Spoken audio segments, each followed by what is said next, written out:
ચાલો આજે આપણે N2 એટલે કે ડાયનાઇટ્રોજનની બનાવટ ગુણધર્મોનો અભ્યાસ કરીશું। તો સૌથી પહેલાં બનાવટની વાત કરીએ, યાદ રાખજો।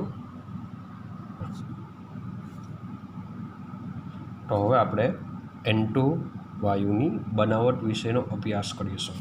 તો સૌથી પહેલાં સમજીએ તો વાતાવરણમાં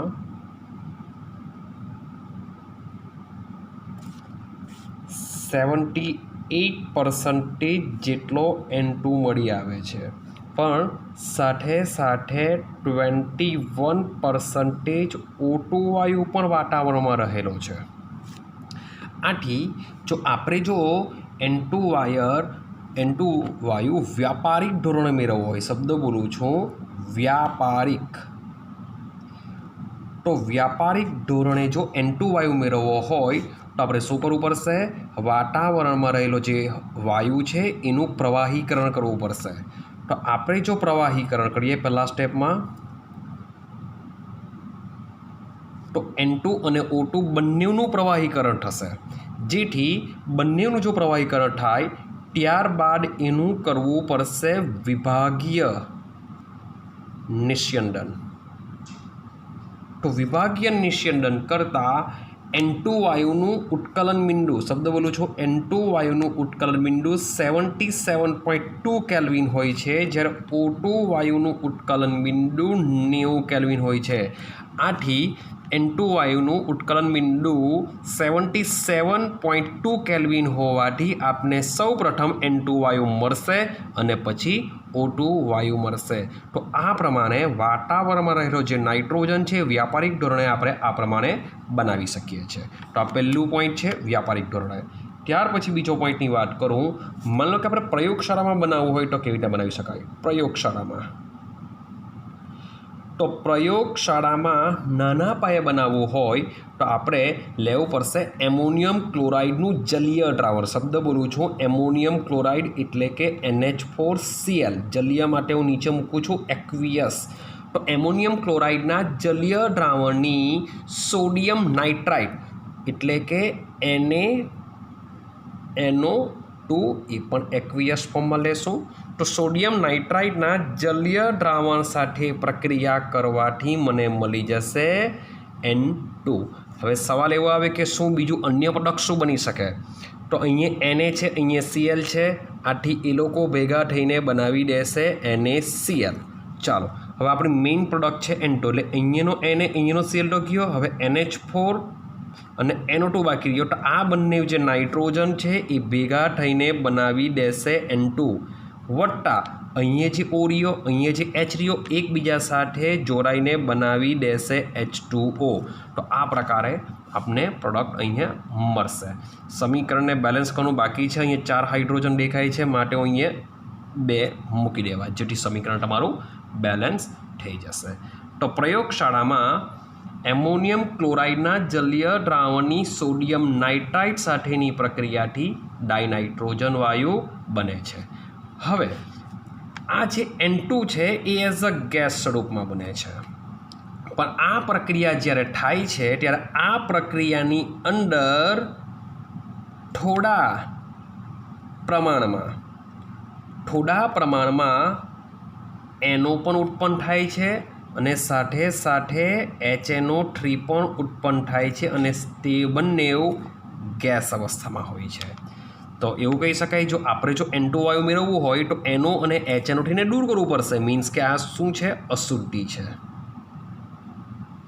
તો આવી અશુદ્ધિઓને પ્રક્રિયા દરમિયાન દૂર કરવા માટે ઉત્પન્ન થતા વાયુને, મીન્સ કે ઉત્પન્ન થતો વાયુ શબ્દ બોલું છું તો H2O તો લિક્વિડ છે, NaCl તમને જલીય દ્રાવણમાં જોવા મળશે, તો ગેસ સ્વરૂપમાં શું જોવા મળશે? N2 મળશે, NO મળશે, HNO3 મળશે। આ ટોનેટોર ગેસ અવસ્થામાં હશે, આ થોડા પ્રમાણમાં જ છે પણ આપણે દૂર કરવું બહુ જરૂરી છે।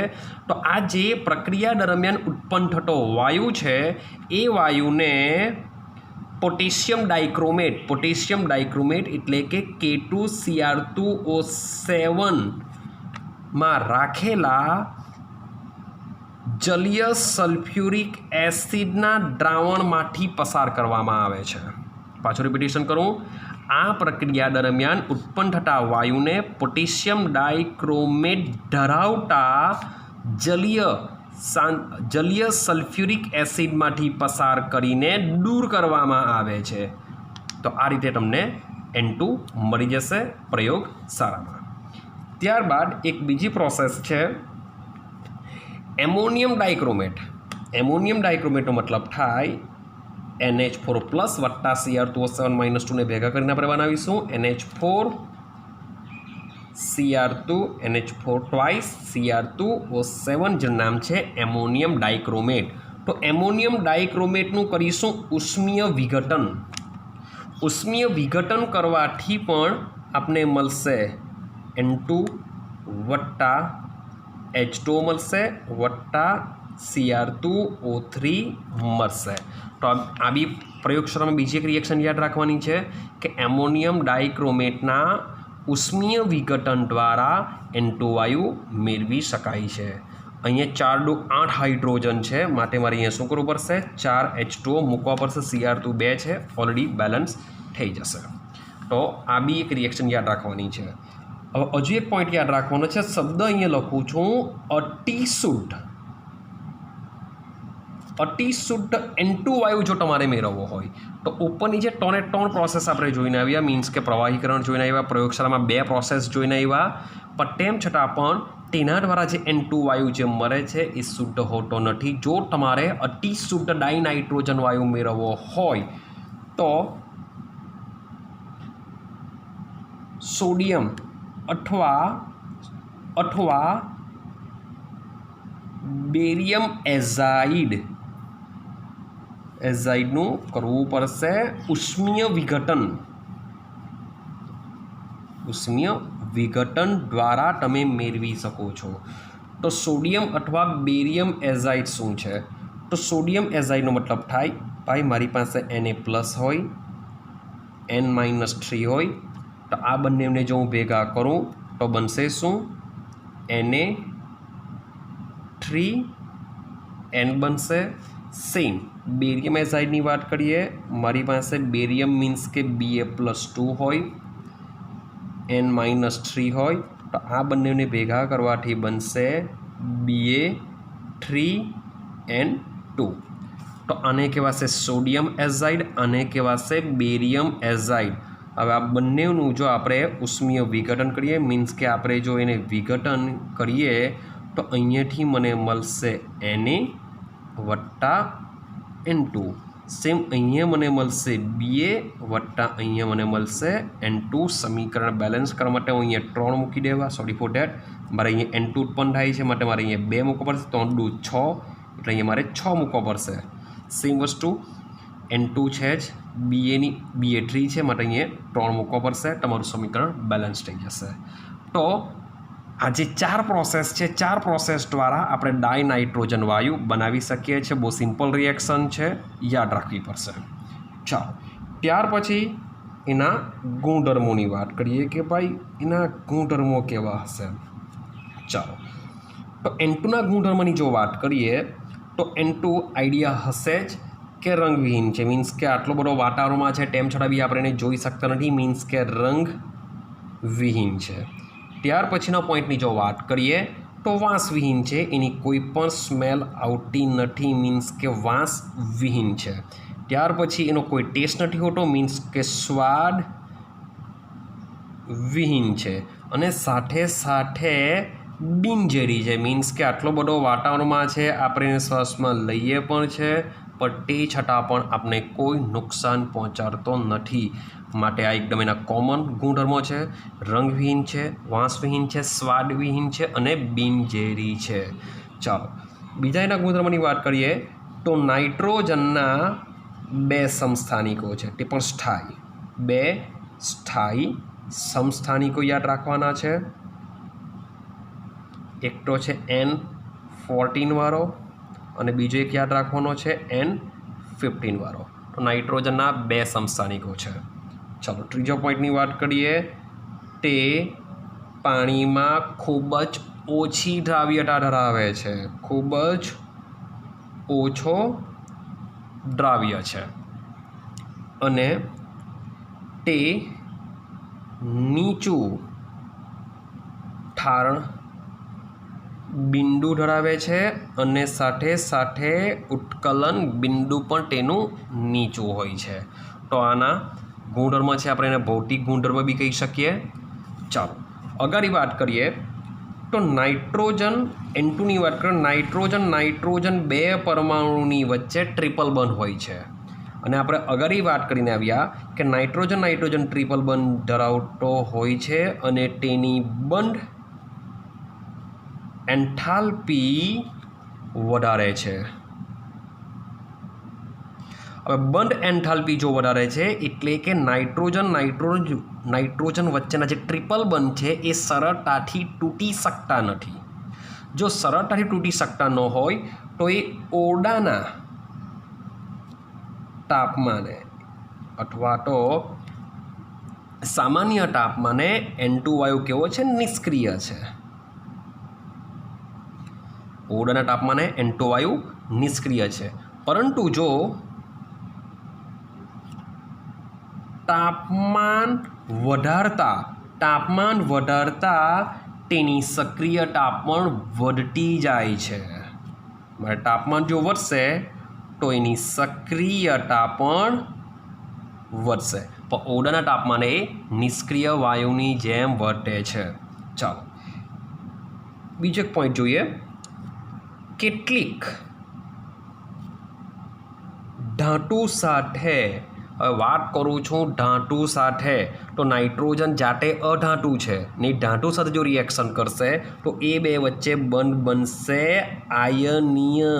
તો કેટલીક ધાતુ સાથે આયનીય બંધ રચીને નાઇટ્રાઇડ સંયોજનો બનાવશે. શબ્દ બોલું છું, નાઇટ્રાઇડ સંયોજનો બનાવશે. એઝ અ એક્ઝામ્પલ લઈએ કે ભાઈ માની લો કે મારી પાસે લિથિયમ મેટલ છે. લિથિયમ મેટલ N2 સાથે જો રિએક્શન કરે તો શું બનાવી દેશે? Li3n બનાવશે. કેમ? કારણ કે Li ઉપર પ્લસ આવે, અહીંયા લખીએ છીએ Li ઉપર પ્લસ આવે, N ઉપર -3 હોય છે, માટે ચોકડી ગુણાકાર કરી દો, આના પગમાં આવી જશે, અહીંયા એક આવી જશે, માટે બનશે Li3n, જે નામ થશે લિથિયમ નાઇટ્રાઇડ. સેમ આપણે 11 સાયન્સમાં ભણીને આવ્યા મેગ્નેશિયમ પણ, કે મેગ્નેશિયમ અને લિથિયમ એક સરખા ગુણધર્મ ધરાવે છે. જ્યારે હવામાં ખુલ્લા રાખવામાં આવે તો એની સપાટી ઉપર શું રચાઈ જાય છે? આ રીતના નાઇટ્રાઇડ રચાઈ જાય છે. તો અહીંયા પર સેમ બનશે Mg3n2. તો Mg3n2 બનવાનું રીઝન એવું છે કે Mg ઉપર +2 આવે, N ઉપર -3 આવે, માટે આ -3 અહીંયા આવી જશે, આ બે અહીંયા જશે, માટે બનશે મેગ્નેશિયમ નાઇટ્રાઇડ. તો આ થઈ ગઈ વાત ધાતુ સાથે. સેમ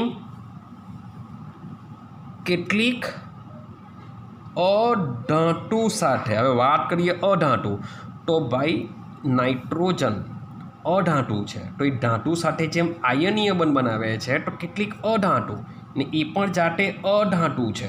તો બંને અધાતુ હોય તો તેમની વચ્ચે રચાશે સહસંયોજક બંધ રચાશે.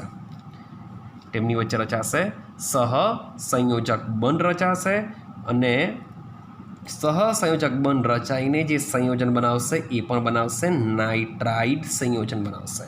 તો અધાતુ સાથે પણ સેમ નાઇટ્રાઇડ સંયોજન જ બનાવશે, પરંતુ બંધ હશે સહસંયોજક, જ્યારે ધાતુ સાથે આવશે સંયોજક, આયનીય બંધ બનાવશે.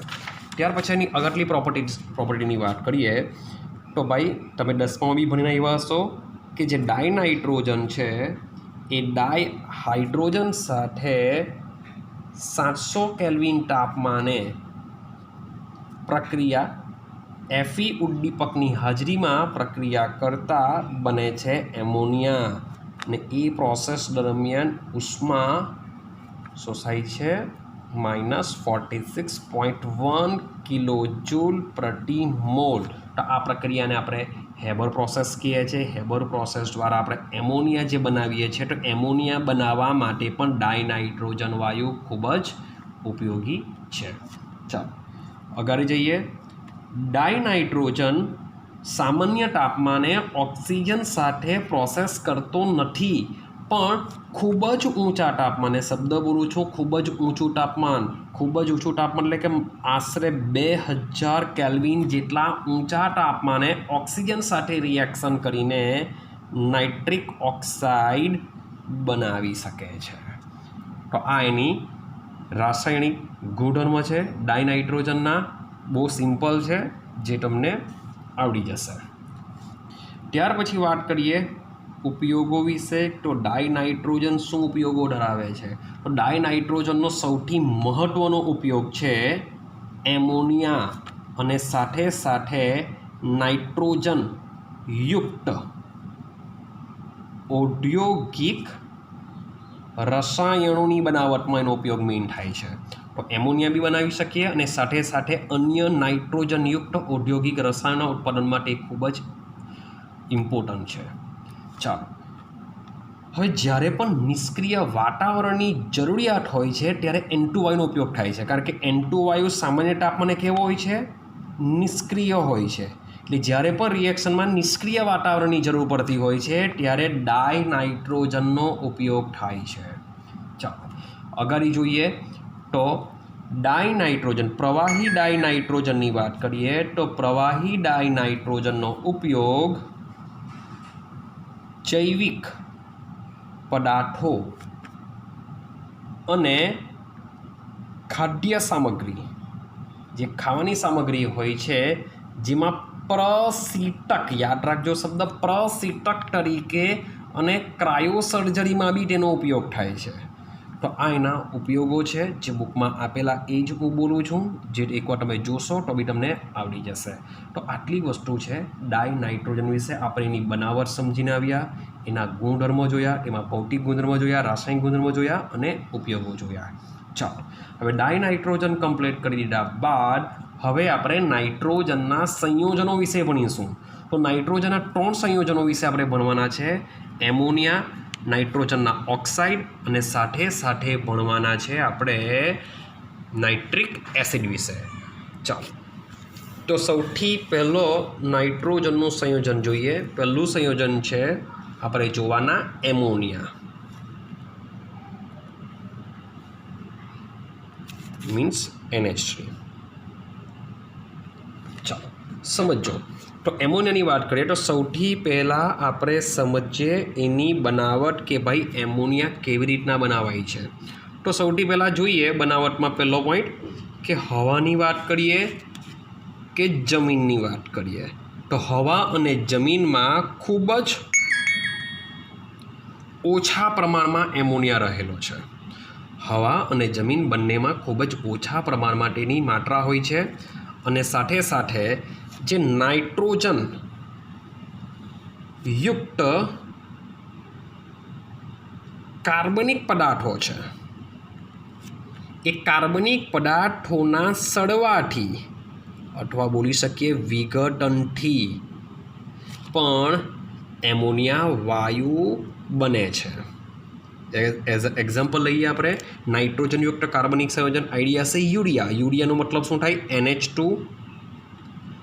CO NH2, જેને આપણે કહેવાના યુરિયા. હવે યુરિયાને જ્યારે પાણીમાં રિએક્શન કરવામાં આવે અથવા પાણીમાં દ્રાવ્ય કરવામાં આવે ત્યારે સૌથી પહેલાં બનાવે છે NH4 twice CO3, મીન્સ કે એમોનિયમ કાર્બોનેટ બનાવે છે.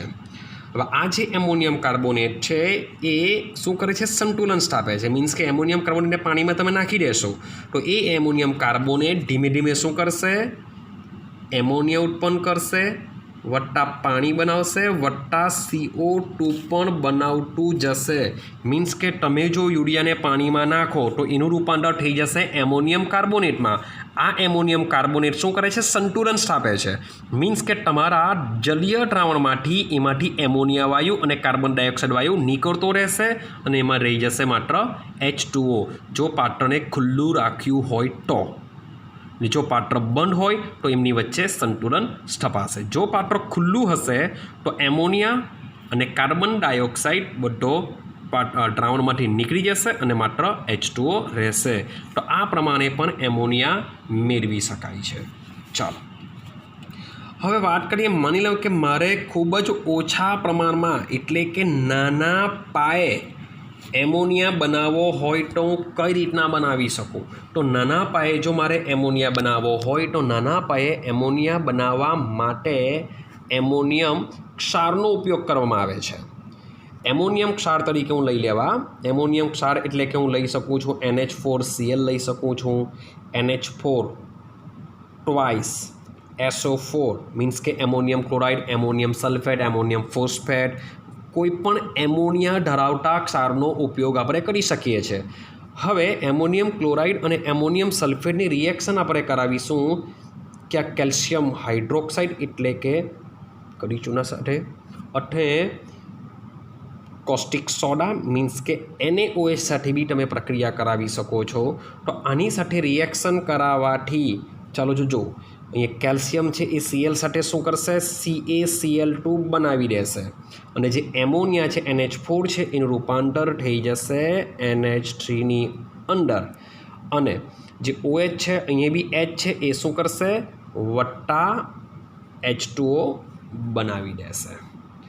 સેમ અહીંયા પણ જે Na છે એ SO4 સાથે રિએક્શન કરશે અને બનાવશે Na2SO4. ક્લિયર? NH4 છે એ શું કરશે? એમોનિયા ઉત્પન્ન કરશે વત્તા પાણી બનાવશે. તો આ રીતે ખૂબ જ ઓછા જથ્થાની અંદર એમોનિયાના ક્ષારોની કેલ્શિયમ હાઇડ્રોક્સાઇડ અથવા સોડિયમ હાઇડ્રોક્સાઇડ સાથે પ્રક્રિયા કરાવવાથી પણ આપણે એમોનિયા વાયુ બનાવી શકીએ છીએ, જે ખૂબ જ ઓછા પાયે એટલે કે પ્રયોગશાળામાં આપણે બનાવી શકીએ છીએ. એટલે નાના પાયાનો મતલબ શું થશે? પ્રયોગશાળામાં. ચાલો હવે વાત કરીએ મોટા પાયા પર એટલે કે ઔદ્યોગિક દ્રષ્ટિએની વાત જો કરીએ તો મોટા પાયા પર બનાવવા માટે તમે ભણીને આવ્યા છો 10મા ધોરણમાં, જેના માટે વાપરવામાં આવે છે હેબર પદ્ધતિ.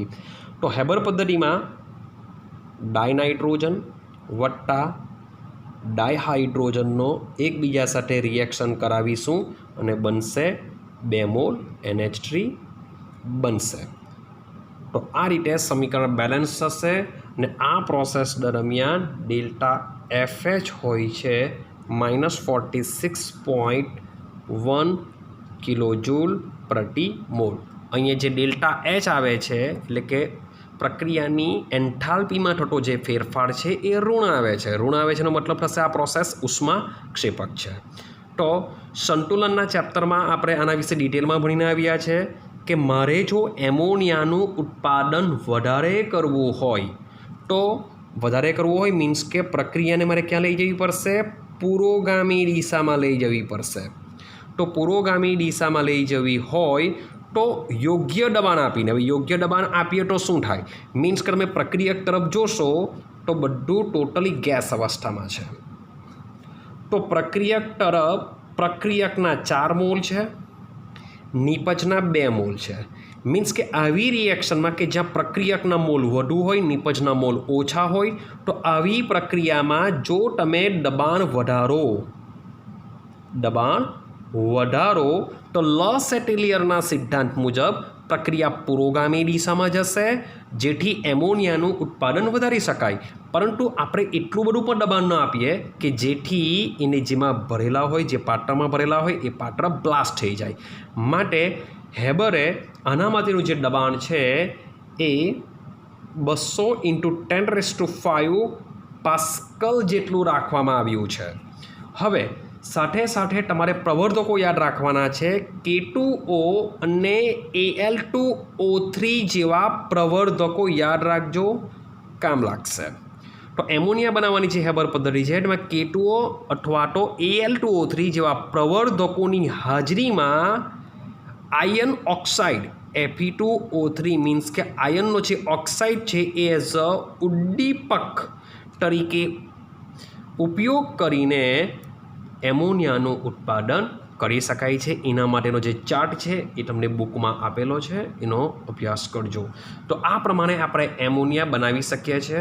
પાછું થોડુંક ફટાફટ રિપીટેશન કરીએ તો બનાવટની વાત કરીએ. હવા અને જમીનમાં ખૂબ જ ઓછા પ્રમાણમાં રહેલો છે. એ નાઇટ્રોજનયુક્ત કાર્બનિક પદાર્થોના સરવાથી પણ એમોનિયા ઉત્પન્ન થઈ શકે છે કે ભાઈ યુરિયા લઈ લઈએ, યુરિયાને પાણીમાં નાખીએ, બનશે એમોનિયમ કાર્બોનેટ જે સંતુલન સ્થાપે છે અને એમોનિયા અને CO2 ઉત્પન્ન કરતો રહે છે. હવે પ્રયોગશાળામાં બનાવવા માટે એમોનિયાના ક્ષારની કેલ્શિયમ હાઇડ્રોક્સાઇડ અને કોસ્ટિક સોડા એટલે કે સોડિયમ હાઇડ્રોક્સાઇડ સાથે પ્રક્રિયા કરીને પણ એમોનિયા બનાવી શકાય છે.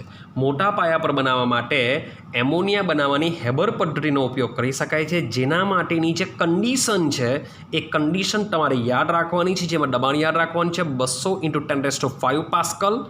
પ્રવર્ધકો તરીકે K2O અને Al2O3 બેમાંથી કોઈ એકનો ઉપયોગ તમે કરી શકો છો અને સાથે સાથે ઉદ્દીપક તરીકે આયર્ન ઓક્સાઇડનો ઉપયોગ કરી શકો છો.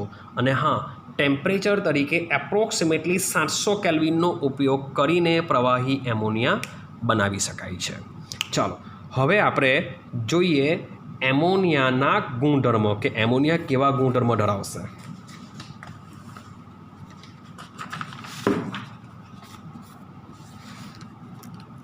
ચાલો વાત કરીએ એમોનિયાના ગુણધર્મો વિશે.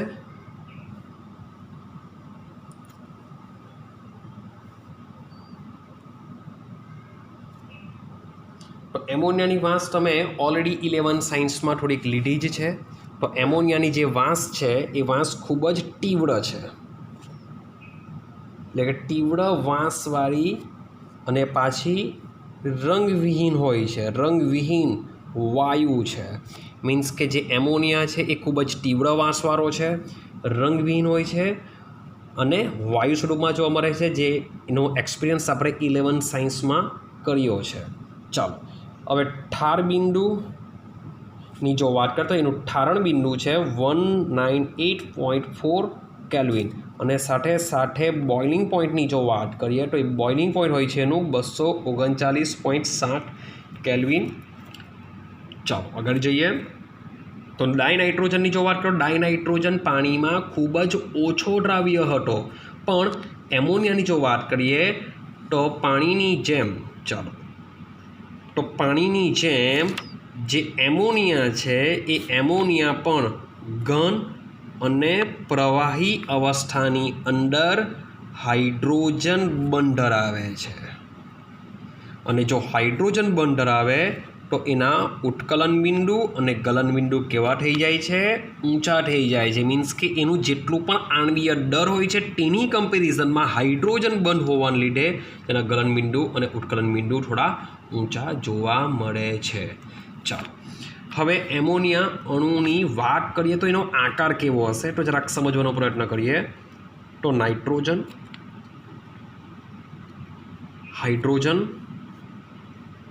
હાઇડ્રોજન અને હાઇડ્રોજન.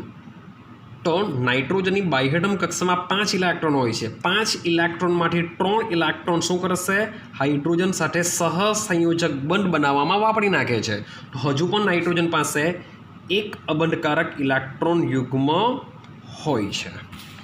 તો નાઇટ્રોજનના આકારની વાત કરીએ તો નાઇટ્રોજન પરથી જો જોઈએ તો એનો જે આકાર હોય છે એ ત્રિકોણીય પિરામિડલ જેવો દેખાશે. કેવો દેખાશે? ત્રિકોણીય પિરામિડલ જેવો આકાર છે એનો, ત્રિકોણીય પિરામિડલ. હા, એમોનિયામાં નાઇટ્રોજનના સંકરણની જો વાત કરીએ તો સંકરણ થશે પાછું sp3 થશે.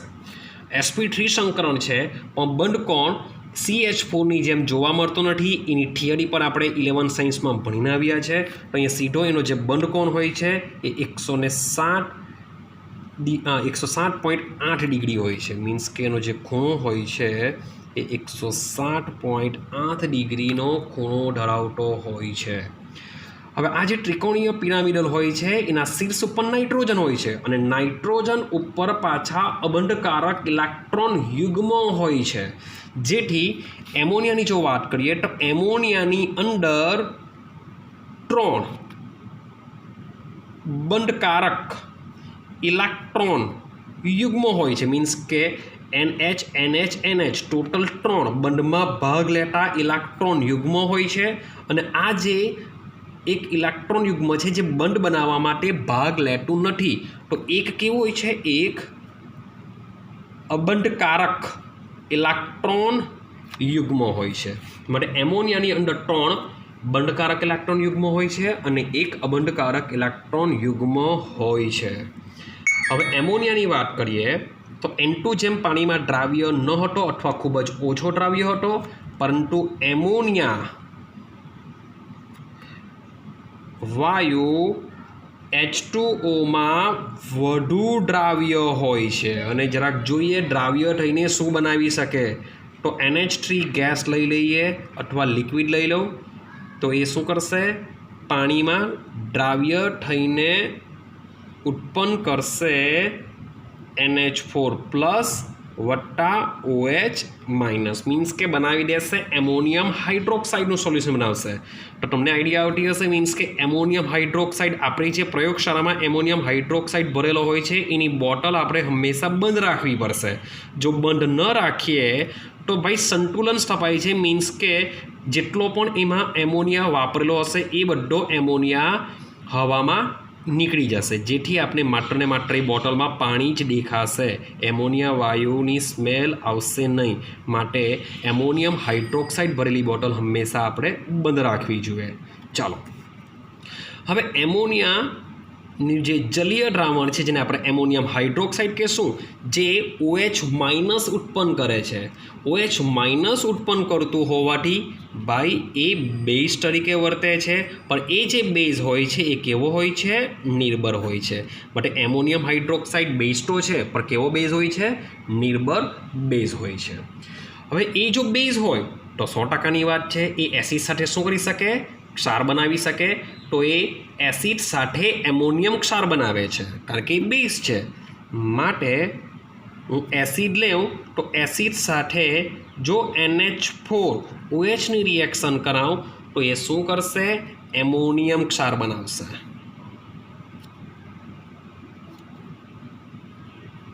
આપણે એક્ઝામ્પલ જોઈએ. માની લો કે મારી પાસે NH4OH છે, બેઝ છે. એ એસિડ તરીકે માની લો કે હું HCl લેઉં તો એમોનિયમ ક્ષાર તરીકે બની જશે NH4Cl વત્તા ઉત્પન્ન થશે H2O, જેને આપણે એમોનિયમ ક્ષાર કહેશું. એટલે કે બેઝ અને એસિડ સાથેની પ્રક્રિયાથી ક્ષાર અને પાણી બનશે, પણ અહીંયા બેઝ તરીકે એમોનિયા છે, માટે જે ક્ષાર બનશે એને કહેશું એમોનિયમ ક્ષાર, કારણ કે એમાં એમોનિયા આવેલો છે. સેમ અગર એક્ઝામ્પલ લઈએ, NH4OH એસિડ તરીકે લઈ લઉં છું હું H2SO4, તો આમાંથી બનશે NH4 ટ્વાઇસ SO4 વત્તા H2O બનશે, જેનું નામ છે એમોનિયમ સલ્ફેટ. તો આ પ્રમાણે એમોનિયમ હાઇડ્રોક્સાઇડ એસિડ સાથેની પ્રક્રિયાથી એમોનિયમ ક્ષાર બનાવે છે. ચાલો, તે ઘણી ધાતુઓના, હવે પોઈન્ટ બોલું છું, તે ઘણી ધાતુઓના ક્ષારના દ્રાવણમાંથી, એક્ઝામ્પલ તરીકે લઈ લઉં, માની લો કે મારી પાસે ZnSO4 છે, એનું જલીય દ્રાવણ છે. ઘણી ધાતુઓના ક્ષારના જલીય દ્રાવણમાંથી જ્યારે એની NH4OH સાથે પ્રક્રિયા કરાવવામાં આવે છે તો તેમના હાઇડ્રોક્સાઇડ સ્વરૂપે અવક્ષેપિત કરશે. મીન્સ કે અહીંયા Zn સલ્ફેટ એઝ અ જલીય દ્રાવણમાં એક્વિયસ સ્વરૂપમાં છે, પણ મારે જો ઝિંકને મેળવવો હોય તો એ NH4OH સાથે જો પ્રક્રિયા કરવામાં આવે તો એ બનાવી દેશે ઝિંક હાઇડ્રોક્સાઇડ વત્તા બનાવી દેશે NH4 છે, SO4 સાથે રિએક્શન કરીને બનાવી દેશે NH4 ટ્વાઇસ SO4. આ જે ઝિંક હાઇડ્રોક્સાઇડ જે હોય છે એ અવક્ષેપ સ્વરૂપમાં હોય છે, જેથી આપણે કોઈપણ ધાતુના ક્ષારના જલીય દ્રાવણમાં એમોનિયમ હાઇડ્રોક્સાઇડ સાથે પ્રક્રિયા કરતા ધાતુના હાઇડ્રોક્સાઇડને અવક્ષેપિત કરી શકીએ છીએ. આ અવક્ષેપનો રંગ હોય છે સફેદ. સેમ એ જ પ્રમાણે કેટલીક ધાતુઓ એવી પણ હોય છે કે જેના ક્ષારના જલીય દ્રાવણની NH4OH સાથે પ્રક્રિયા કરતાં અહીંયા જેમ ધાતુના હાઇડ્રોક્સાઇડ સ્વરૂપે અવક્ષેપિત થાય, એ જ પ્રમાણે ધાતુના ઓક્સાઇડ સ્વરૂપે પણ આપણે એને અવક્ષેપિત કરી શકીએ છીએ. અને અહીંયા આપણે મળી જશે NH4Cl. તો બે વસ્તુ, ધાતુના ક્ષારના જલીય દ્રાવણની એમોનિયમ હાઇડ્રોક્સાઇડ સાથે પ્રક્રિયા કરતાં ક્યાં તેના હાઇડ્રોક્સાઇડ અથવા તો તેના ઓક્સાઇડ સ્વરૂપે અવક્ષેપિત કરી શકાય છે, જેના દ્વારા આપણે ધાતુ મેળવી શકીએ છીએ. તો આપણે એનો ઉપયોગ છે. ચાલો આગળ જોઈએ આપણે. તો હવે જોઈએ એમોનિયા અણુના નાઇટ્રોજન ઉપર. હવે એમોનિયાની વાત કરીએ, NH3, જેમાં નાઇટ્રોજન ઉપર શું છે? અબંધકારક ઇલેક્ટ્રોન યુગ્મ છે.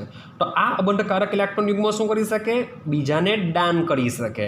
જો અબંધકારક ઇલેક્ટ્રોન યુગ્મ જો દાન કરી શકતો હોય તો આ જે એમોનિયા છે એ લુઈસ બેઝ તરીકે વર્તે છે, કારણ કે ઇલેક્ટ્રોન યુગ્મ દાન કરે છે, માટે એ વર્તે છે લુઈસ બેઝ તરીકે.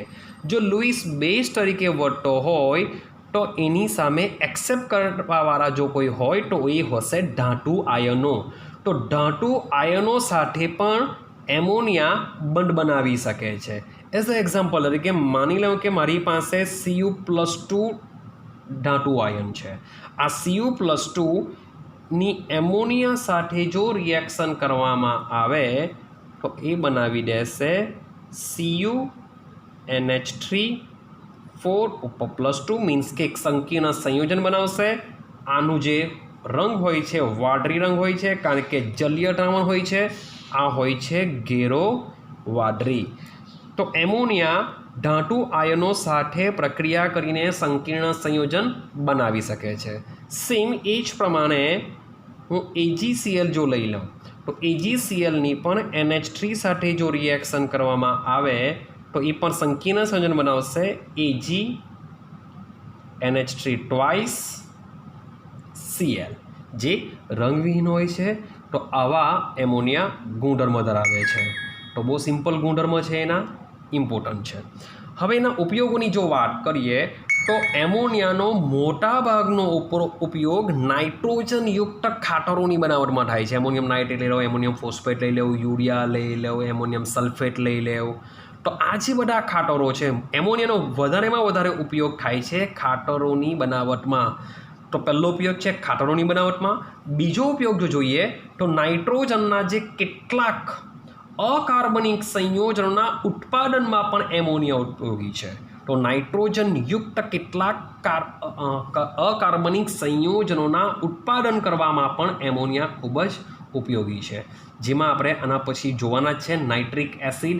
તો નાઇટ્રિક એસિડ બનાવવા માટે પણ એમોનિયા ખૂબ જ ઉપયોગી છે.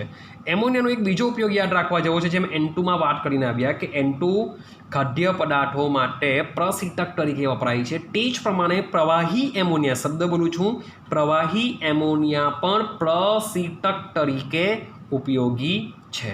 તો આટલી વસ્તુ તમારે એમોનિયામાં યાદ રાખવાની છે. ચાલો હવે આગળ જઈએ. હવે આપણે બીજું સંયોજન નાઇટ્રોજનના ઓક્સાઇડ વિશે સમજીશું, જેનામાં તમને ચોપડીમાં ડિટેલથી આવેલું છે, તો તમારે મેમરાઇઝ કરવું પડશે. તો એ બુકનો ઉપયોગ કરીને તમે નાઇટ્રોજનના જે ઓક્સાઇડ છે એ જોઈ લેજો. આપણે એનો ક્લાસમાં ડિસ્કસ કરશું. તો હવે આપણે એનું ત્રીજું સંયોજન જોઈએ, જો બીજું લખું છું અહીંયા, એ છે નાઇટ્રિક એસિડ.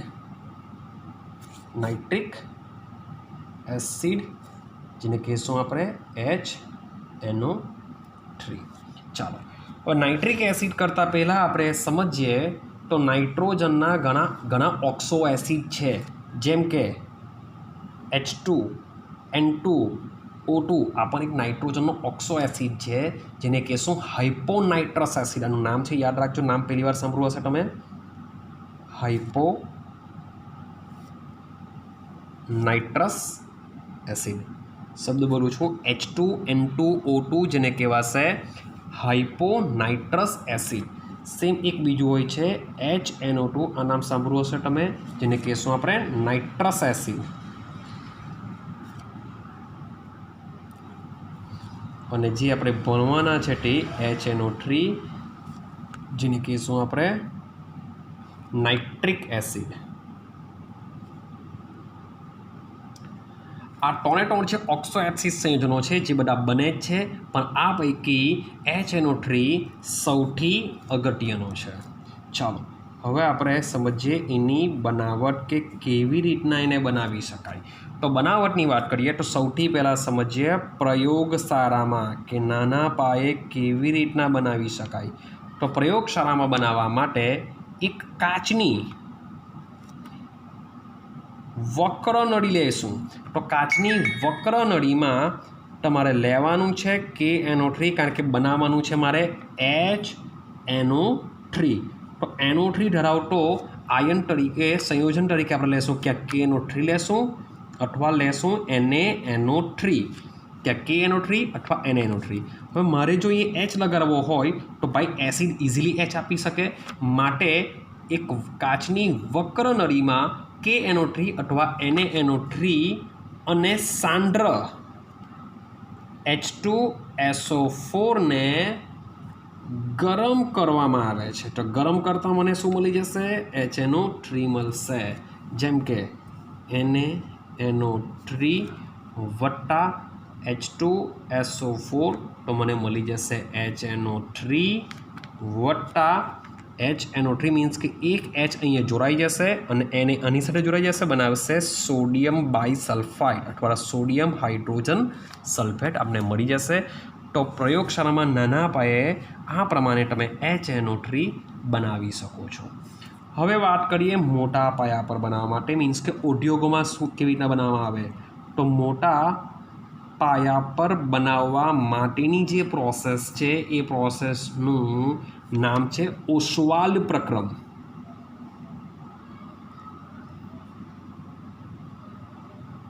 तो प्रयोगशाळामां नाना पाया बनाववा माटे बहु सिम्पल रिएक्शन छे पर मोटा पाया पर बनाववा माटे आपणे याद राखवी पड़शे ओस्वाल्ड प्रक्रम। आ प्रक्रम केवी रीतना काम करे छे तो आ प्रक्रममां वातावरणीय ऑक्सिजननो उपयोग करवामां आवे छे। तो वातावरणीय ऑक्सिजन द्वारा एमोनियाનું ઉદ્દીપકીય ઓક્સિડેશન કરશું મીન્સ કે આપણે HNO3 બનાવવાનું છે મીન્સ કે આનું શું કરવું પડશે ઓક્સિડેશન કરવું પડશે। તો ઉદ્દીપકીય ઓક્સિડેશન મીન્સ કે આપણે શાનો ઉપયોગ કરવો પડશે ઉદ્દીપકનો ઉપયોગ કરવો પડશે ને ઉદ્દીપક તરીકે આપણે યાદ રાખવાનું છે પ્લેટિનમ રોહોડિયમ ગોજ ઉદ્દીપક। પ્લેટિનમ રોહોડિયમ ગોજ ઉદ્દીપક 500 કેલ્વિન तापमान અને 9 બાર દબાણે આ પ્રોસેસ કરવામાં આવે છે જેને લીધે સૌથી પહેલા બને છે NO વત્તા H2O બને છે। તો વાતાવરણીય ઓક્સિજન દ્વારા એમોનિયાનું ઉદ્દીપકીય ઓક્સિડેશન દ્વારા આપણે નાઇટ્રિક એસિડ બનાવીશું। પર સૌપ્રથમ પહેલા સ્ટેજ પર મને મળશે NO वट्टा H2O। समीकरण बेलेन्स करवामां थोड़ी तकलीफ थशे माटे थोड़ुंक याद राखी लेजो 4 5 पहला NH3 लखजो एटले 45 याद रहेशे। तो NO वट्टा H2O में 46 याद राखवानुं छे मीन्स के 45 અને 46 નો આંકડો યાદ રાખવાનો છે। એમોનિયા પહેલાં લઈ લેજો વટ્ટા O2 એટલે 45 46 સમીકરણ બેલેન્સ થઈ જશે। ચાલો आ रीते जे उत्पन्न थयेलो नाइट्रिक ऑक्साइड है ये फरीथी पाछो जे नाइट्रिक ऑक्साइड है ये फरीथी पाछो हवामाना ऑक्सिजन वडे शुं पामशे ऑक्सिडेशन पामशे अने बनावी देशे नाइट्रोजन डाइऑक्साइड। तो आ जे उत्पन्न थयेलो नाइट्रोजन डाइऑक्साइड है ए नाइट्रोजन डाइऑक्साइड ने पानी में द्राव्य करवामां आवे छे। पानी में द्राव्य करवाने लीधे तेमांथी बनी जशे HNO3 बनशे अने साथे साथे नाइट्रिक ऑक्साइड फरीथी पाछो गैस स्वरूपे उत्पन्न थाय छे। आ जे नाइट्रिक ऑक्साइड उत्पन्न थाय छे तेनुं फरीथी पुनः उपयोग HNO3 बनाववा माटे करवामां आवे छे। मीन्स के जे नाइट्रिक ऑक्साइड है फरीथी अहींया ऑक्सिडेशन थशे NO2 बनशे एने पाणी में द्राव्य करवामां आवे जेथी HNO3 बनी सके। हवे आ प्रोसेस द्वारा जे HNO3 बने छे एनुं ज्यारे विभागीय निस्यंदन करवामां आवे तो आपने 68% सांद्रता धरावतो HNO3 बनावी शकाय छे। मीन्स के जे HNO3 बनशे एनुं विभागीय निस्यंदन करो जेथी एनी सांद्रता 68% जेटली होय छे। पण આ જ સોલ્યુશનનું જ્યારે સાંદ્ર H2SO4 વડે નિર્જળીકરણ કરવામાં આવે છે ત્યારે 98% સુધીની સાંદ્રતા ધરાવતો નાઇટ્રિક એસિડ આપણે બનાવી શકીએ છીએ. તો ઓસવાલ પ્રક્રમ દ્વારા આ પ્રોસેસ દ્વારા આપણે નાઇટ્રિક એસિડ બનાવી શકીએ છીએ. ખૂબ જ ઇમ્પોર્ટન્ટ રિએક્શન છે, યાદ રાખવાનું છે. ફરીથી પાછું રિપીટેશન કરું. વાતાવરણીય ઓક્સિજન દ્વારા એમોનિયાનું ઉદ્દીપકીય ઓક્સિડેશન કરીને સૌપ્રથમ નાઇટ્રિક ઓક્સાઇડ વત્તા H2 બનશે. આ જે નાઇટ્રિક ઓક્સાઇડ બને છે એનું ફરીથી પાછું ઓક્સિડેશન થઈને નાઇટ્રોજન ડાયોક્સાઇડ બનશે. નાઇટ્રોજન ડાયોક્સાઇડને પાણીમાં ઉમેરતા બનશે HNO3 વત્તા NO ગેસ કે જેનું પુનઃ ચક્રણ કરીને ફરીથી એમોનિયા બનાવવા માટે યુઝ કરી શકીએ છીએ. હવે આ જે HNO3 બન્યો છે તેનું વિભાગીય નિસ્યંદન કરવાથી 68% જેટલી સાંદ્રતા ધરાવતો HNO3 બનાવી શકાય. ને આ જ સાંદ્ર દ્રાવણનું જ્યારે સાંદ્ર H2SO4 વડે જ્યારે નિર્જલીકરણ કરવામાં આવે તો એમાંથી 68% પરથી 98% જેટલી સાંદ્રતા ધરાવતો નાઇટ્રિક એસિડ મેળવી શકાય છે. તો આ પ્રમાણે મોટા પાયા પર ઓસવાલ પ્રક્રમ દ્વારા નાઇટ્રિક એસિડ બનાવી શકીએ છીએ. ઓકે, તો આજના દિવસ માટે આપણે નાઇટ્રિક એસિડની બનાવટ સુધી જ રાખીશું. કાલે આપણે એના ગુણધર્મ, એના ઉપયોગો વિશે ભણીશું.